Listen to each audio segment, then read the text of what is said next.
Lagos one runway operational. And so we quickly went to work. So the low-hanging fruit, that one was initiated by us. We got people, we got funding somehow, and we quickly resurfaced and repaired 1-8 right, and 1-8 right was opened just this year. And so we have 2 functional runways in Lagos. Their funds were trapped here because of lack of liquidity on the part of Nigeria, because of so many subsidies we pay with our foreign earnings. And so foreign airlines were threatening to stop operating to Nigeria. Now, I must give credit to all those in the financial sector for this. We had to work closely with the CBN, we had to work closely with the Minister of Finance, we had to work closely with all of the ministers in the financial sector. And by our persistence and working closely with them, of course, you know, we are happy to announce that we have cleared all the trap forms on the CBN. It remains suspended. It was never Air Nigeria. It was Ethiopian Air trying to flag our flag. It was not Air Nigeria. That is the truth. There was not an Air Nigeria. It was only painted Air Nigeria.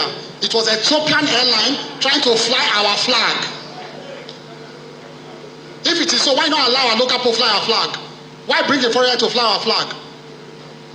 So nobody should deceive you that it was Air Nigeria. Air Nigeria must be indigenous, must be wholly Nigeria, or must be for the full benefit of Nigeria. Not that 60% of the profit was another country. How does that benefit us? Well, that's basically what we're talking about in the next 25 minutes.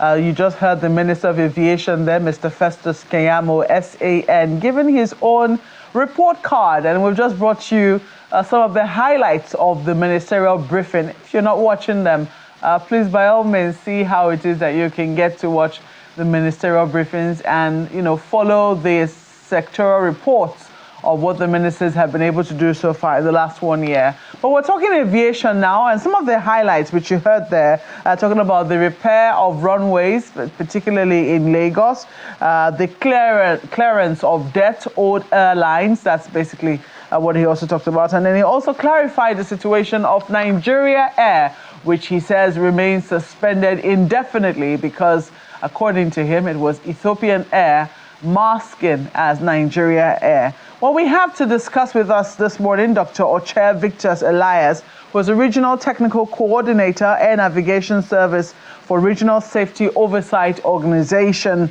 comprising Nigeria, Ghana, Gambia, Guinea, Sierra Leone, Cape Verde, and Liberia.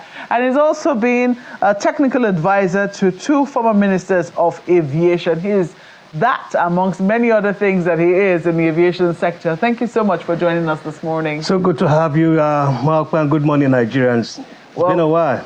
Quite a lot to munch on within the aviation sector. Absolutely. And I'm sure that as one who is an expert within that sector, you must have been, you know, putting your ears to the ground to hear how the minister will say he's done in the last 1 year. Normally, what are the parameters that one should look out for in rating how well an aviation sector is doing, of course, apart from accidents?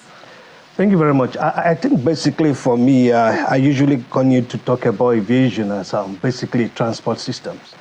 And then it comprises the man, the machine, and the medium. Basically, when we talk about the man, you're talking about the pilot, the crew, the engineers, the air traffic controllers, and all of its embellishments. And then you begin to talk about the machine, which is the fuselage itself, the aircraft itself, the airworthiness component of the aircraft. And then the medium is a critical channel it's flying.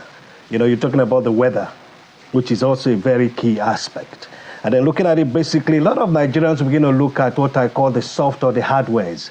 For us, aviators were more committed to the invincible leg, the navigational aids, the airworthiness of the aircraft, and then we begin to dovetail into the physicals, where we begin to talk about the ACs in the terminals and the comfort and all of it, and then the consumer protection, the customers' rights, and all of the other legs.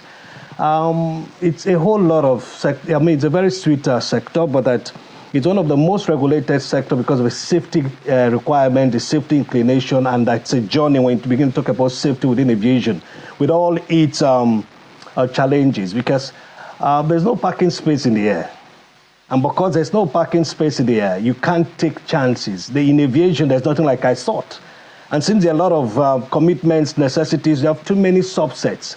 And these subsets makes a lot of professionals within the sector that are quite independent, yet interrelated and interdependent on themselves to have a very optimum output. So safety is aviation, aviation is safety, and there is no Nigerian aviation. There is one global aviation as far as civil aviation is concerned. Mm-hmm. And so there are global standards within or without we must continue to uphold, we must continue to work towards, because generally we usually say to people, safety is a journey, it's not a destination.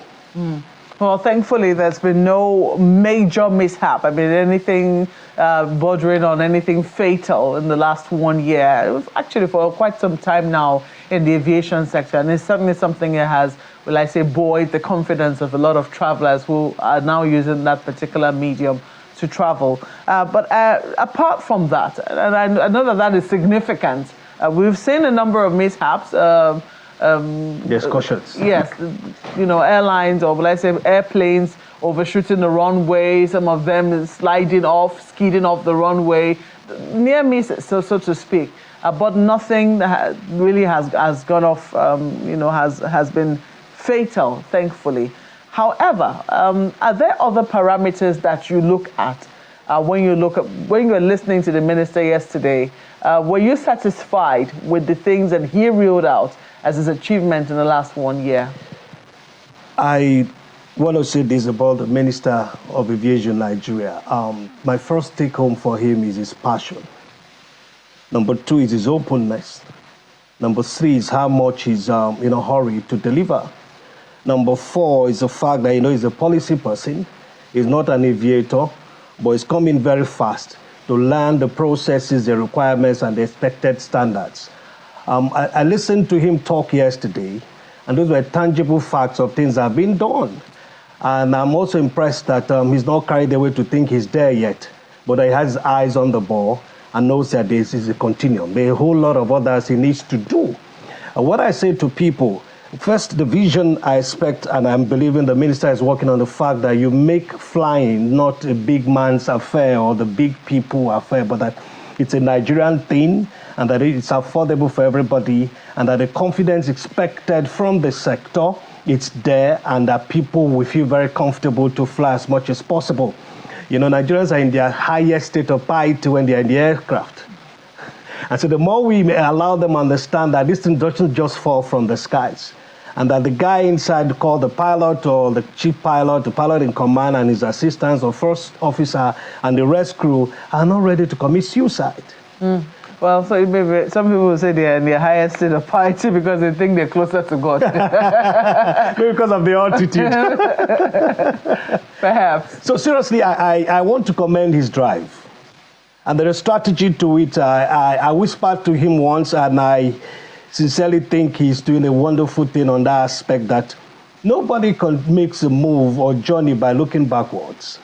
Once you come, keep looking forward. When you see the booby traps or you see the portals, you can ask questions. And that's why you see the areas where he's supported, which I really readily accept. And I enjoy the fact that, he's looked at the government or the past leadership within and what they've done that is right. He's commended them, upheld it. And the areas he feels there's a need to retwitch, recouch, recalibrate, or suspend, he's done that. But keep looking at it. Why? Because there's no time. Fortunately for some of us who've been lucky enough to play within the African sub-region, I'm the chairman of the African Aviation Infrastructure Gap Analysis under the African Union Commission. Why? Because we're trying to see possibilities to do an analysis of the airspace as it concerns member states within the African continent, the 54 of the 55 African states. Because you can't talk about single African air transport market without understanding the infrastructure gap and how well we can be able to fine-tune these variations amongst member states to have what? A seamless airspace. And so we don't have time.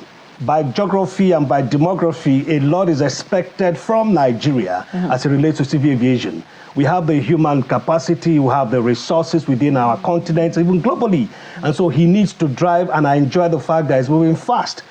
Is it 100% perfect? No, but that he's done some very tangible things that you can touch. Yeah.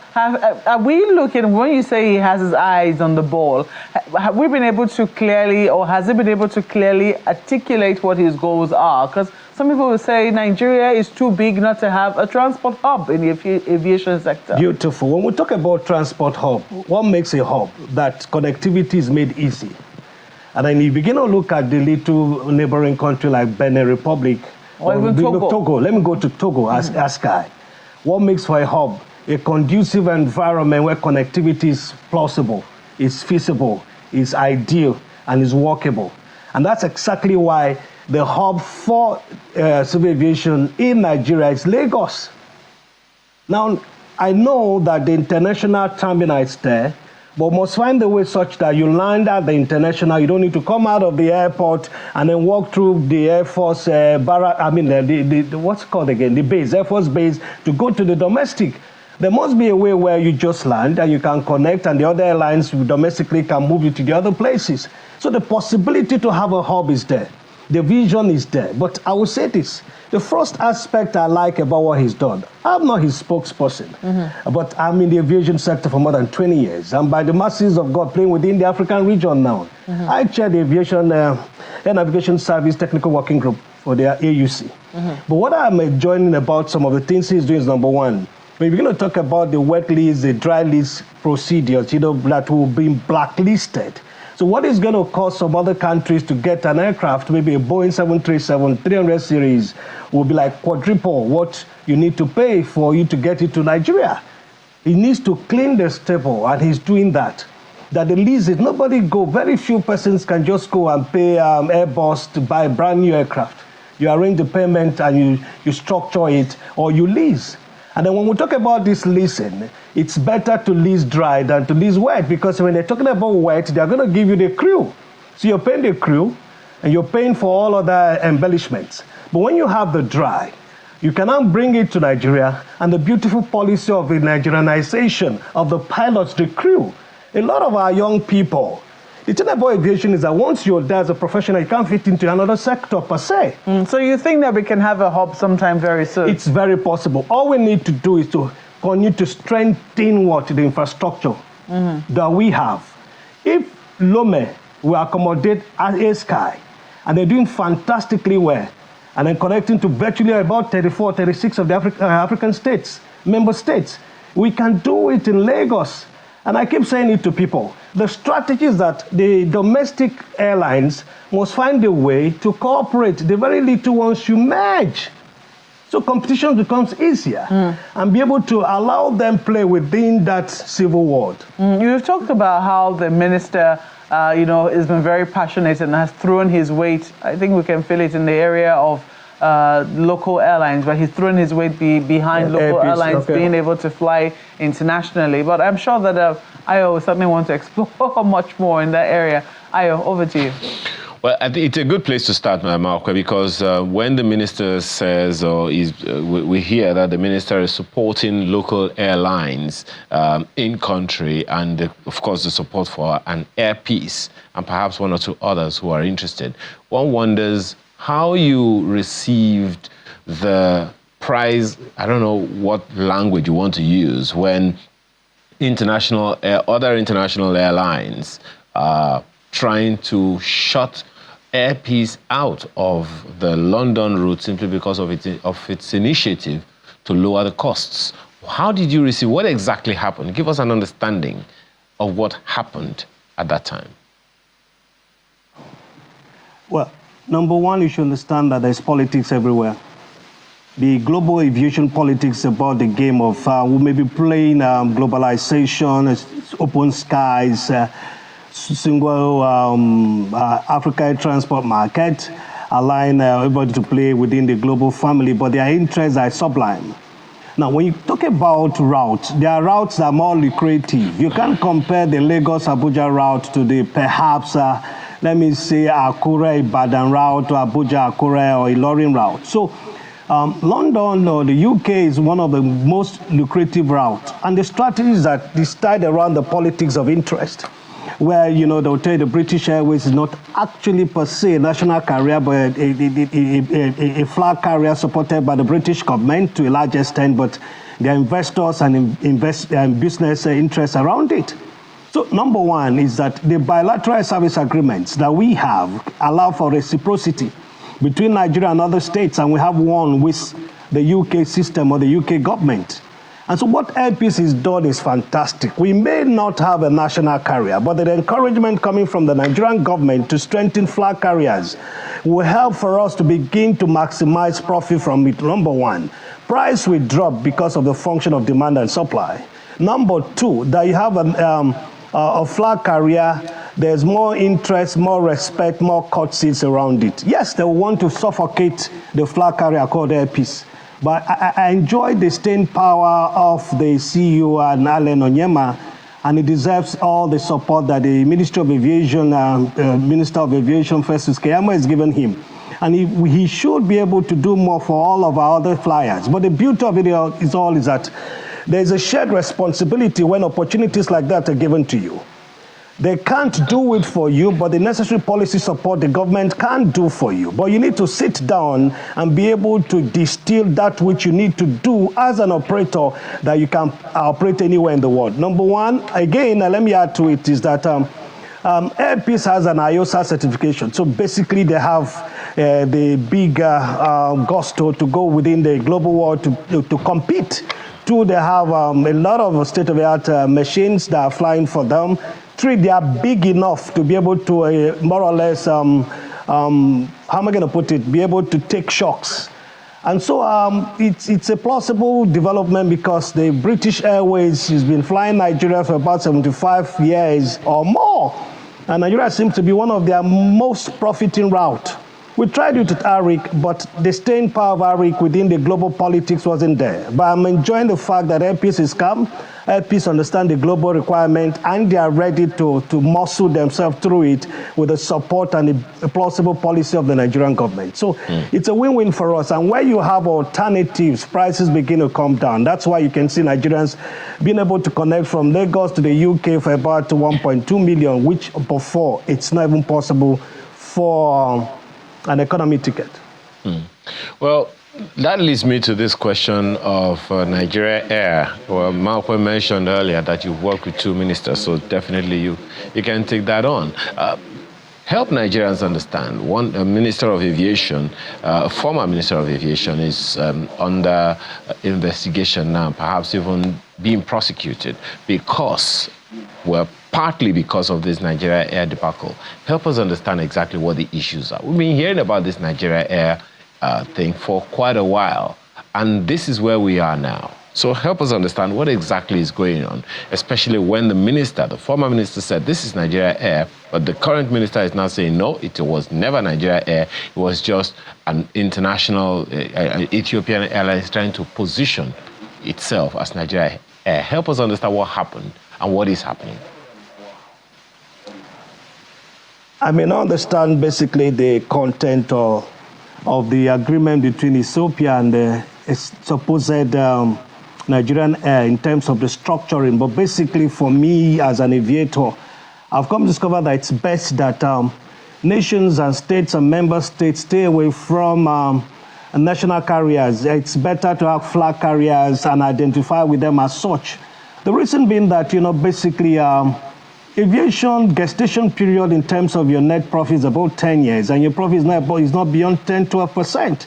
So it's capital intensive, and once you have political interferences on it, it's going to most likely not be feasible, and that's why a lot of states across the globe, across the world, are shifting away from national carriers. Yes, it brings prestige, but what the prestige can do for you is exactly what the flag carrier can do for you, and that's what we're enjoying with Air Peace. And we're encouraging the minister to allow for many of the Nigerian domestic airlines to begin to take advantage of regional and sub-regional clusters and be able to do what a Sky, for example, is doing. So, number one, I don't understand. I may not know the details of the agreement they have with Ethiopia and how it's either it tilted in favor of Ethiopia. But basically, I think if it's not clear, it's a bit opaque, then it's to be subject to suspension and checks. For me, basically, I want to say that when you sit on the hot seat called public service, everything about what you do there is public. And so you must be able to subject all you do to this public discourse. And where the people are not comfortable, they have a right to question it. The structuring, I may not know, but basically it's possible that We've done it before with Virgin Atlantic. We came with Virgin Nigeria. It's all about the structuring. The details of the structuring I don't have, but I will encourage that we support with what the minister is doing now, our flag carriers like Airpeace and the rest to go into the global market and play big and encourage the small players within our domestic route to merge. When they merge, they're going to help us with what we call the interlining, code sharing. That, for example, if Malkwe is headed for Lagos with Airpeace and Airpeace not there, perhaps they had a little delayed due operations, and Aero Contractors is departing for Lagos, she could submit her ticket she's gotten from Airpeace to Aero Contractor, hop into the aircraft, because people that fly is time-bound and it's business inclined for them. So when we allow and encourage that the little players, the 3, 4 airliners, 2 aircrafts, one is gone for C-check, only one is flying, which is an issue. And I'm very happy that the DG of NCA has given a thought to it based on the discussions we had before. That when they merge together, unnecessary competitions are reduced and they can begin to play, if not in the global, but in the regional market, because routes are basically clustered in terms of the A routes, the B routes, the C and the D routes. And everybody wants to function where the profit is maximum. So for the suspension, the minister knows more details. It's allowed for them to look at it, retweet it, or even suspend. But for me, let him maintain the runway heading, so to say, when we talk in our aviation parlance, by encouraging professionalism, encouraging output, encouraging the operators to stay on the best practices in line with the SAPs, of the ICAO SAPs, and then be able to encourage performance yet again. Keep the other one in the kitty, in the fridge or whatever, in the cooler. Okay, and if it's I think necessary, that point. I will go for flag carriers for now than national carriers. Okay. Now that also I guess it's a fine place to wrap up our conversation on the aviation sector. As we look forward in the next 3 years, you have said the minister has his eye on the ball. We do not know how much longer the president will retain his services, because the president has also said very clearly that ministers who are not performing, will certainly be shown the door. So I do not know. You are a Nigerian, certainly playing in that sector. You think he's performing? Yes, I think he is, and I think he needs more time, and he needs all the professionals to support him, the aviators to support him, and also encourage him to have more engagements with the players within the industry in terms of consultation, stakeholders meeting, and if it's possible for him every 3 months, subject what you're doing, your policies, your ideas, your dreams, your vision, your steps to them for their endorsement and validation. I will say this for us. We don't need to keep looking backwards and expect to make any good strides. Wherever you keep moving, wherever you find some portal, stop and work on it and continue to move. The world, Africa is waiting for us. I'm fortunate enough to play within the African market and the African Civil Aviation Commission. And I know how much I look forward to Nigeria. So let's be less critical in terms of rubbing ourselves down, but stay together, repair where it needs to be repaired, strengthen ourselves. It's not that evil. It's not that bad. We're ahead of a lot of countries. I knew what it was 20 years ago when we came into the industry. In terms of navigation, in terms of safety, our state safety records, our audits are looking better. Are we there yet? But we can get better. So basically, it's just to encourage him. So in the next 3 years, if he stays on, if he's retained in that same ministry, what should we be looking to see? I will expect more consultation. I will expect more passion. I will expect more team play. I will expect more delivery. In concrete, in terms of concrete things that, people should be able to see on the ground. 1, complete the second runway. Bring in, support the MRO. We already have one within the Gulf of Guinea by the IBOM for big aircrafts, fuselage, bigger aircrafts. Be able to increase trainings, be able to increase oversight. Let's going to improve on our audits. Let's continue to increase in terms of our airports. Yes, a lot of airports are called international, but I can't recognize international airports above 4 or 5. But what happens to the domestic? Be able to work on it. The navigational systems are there, rightful calibrations of these equipments, dominating what we need to do within our West Africa and Africa because of our geography and demography, and take our rightful place and make Lagos a hub. Certainly that will be something to look forward to, Lagos becoming a hub. I have to thank you very much for coming on Sunrise Today this morning. Dr. Oche Victor Elias is the Regional Technical Coordinator, Air Navigation Service for the Regional Safety Oversight Organization, and he's also been a technical advisor to 2 former ministers of aviation. Thank you so much for coming on. My pleasure. So nice to be here again. Oh, so we'll wrap up the program this morning. We hope that it has been of great education to you as it has been to us. Thank you so much for watching. I'm Maokwe Ogun Yusuf. And I'm Amakinde. We got all your messages on X and other platforms. Thank you so much for sharing. Have a wonderful day.